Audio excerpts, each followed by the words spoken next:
A stabbing leads to a barrage of bullets between a man and Wentzville police, where they found the man hiding, ending an 8-hour-long standoff. Dry for now. We even have some sunshine, but a cold front approaching the region. I'll let you know what changes that will bring. Well, once you win game one, you want to get greedy and take them both, but the Cardinals are very content with the split here at SunTrust Park.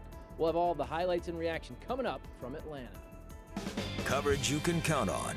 This is Fox 2 News in the Morning. Good morning, St. Louis. Welcome to Fox 2 News in the Morning. I'm Michelle Madaras. Let's kick things off this morning with a look at the forecast. It's finally feeling like fall. Yeah, lots of fall-like weather here across the region. We do have some rain, though, headed our way. A little bit warmer today. Now, we begin this morning with a developing story in North St. Louis County, and police need your help. They're looking for a driver that was involved in a hit and run that killed a 4-year-old and injured a 2-year-old as the mother was pushing them across the street in a stroller. Fox 2's Kelly Hoskins is live where the incident happened. Kelly, what do police know about the suspects so far?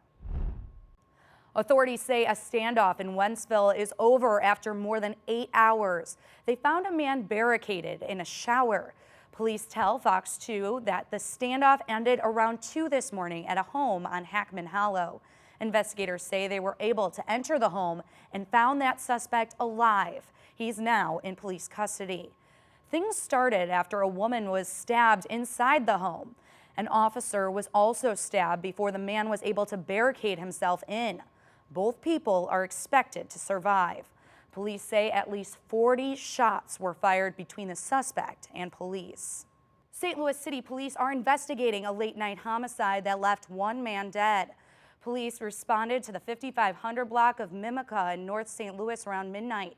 Now at this point, police do not have a motive or suspects in custody.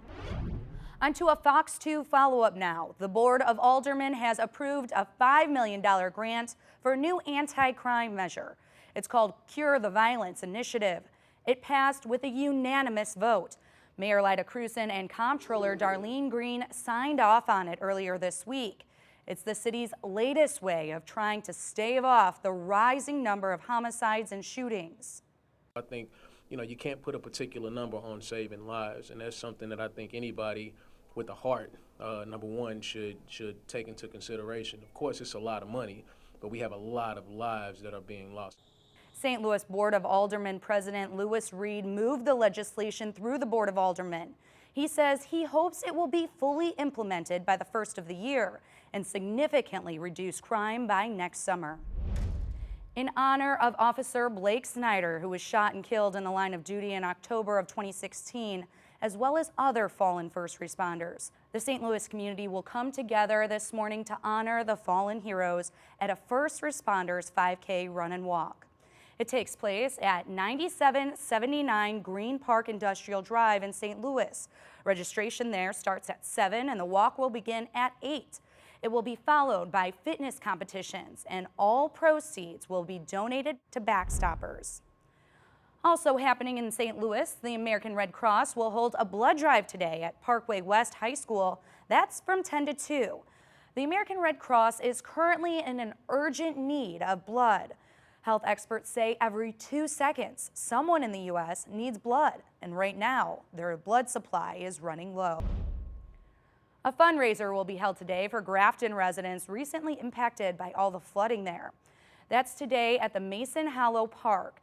There are several events scheduled along with a concert at 7 p.m. It's a tribute to Johnny Cash. Gates will open at 6 and all proceeds will go to the Grafton Residents Emergency Relief Fund. For another check outside this morning, we have a live look over at the boathouse. Jamie, it was kind of deceiving out there. The sun was shining, but pretty cool. Yeah, it was. We woke up in the 40s and 50s, a little bit of that October chill in the air. So get ready for rain by about 4 p.m. Michelle? Well, with rain heading back our way, that's not good news for the Cardinals, who are heading back to Busch Stadium. The National League Division Series tied at 1 game apiece after the Redbirds fell to the Braves yesterday. But check out how Busch Stadium is getting ready for their arrival.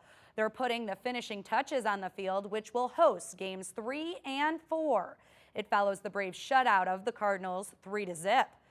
The series is now tied at a game apiece, and Fox 2's Charlie Marlowe tells us what that loss means as we head into playoffs. He's live in Atlanta. Fox 2 and KPLR are teaming up at Ballpark Village for Red October watch parties on Sunday and Monday, starting 2 hours before every Cardinals game at Ballpark Village. They'll have t-shirts, ticket giveaways, and more.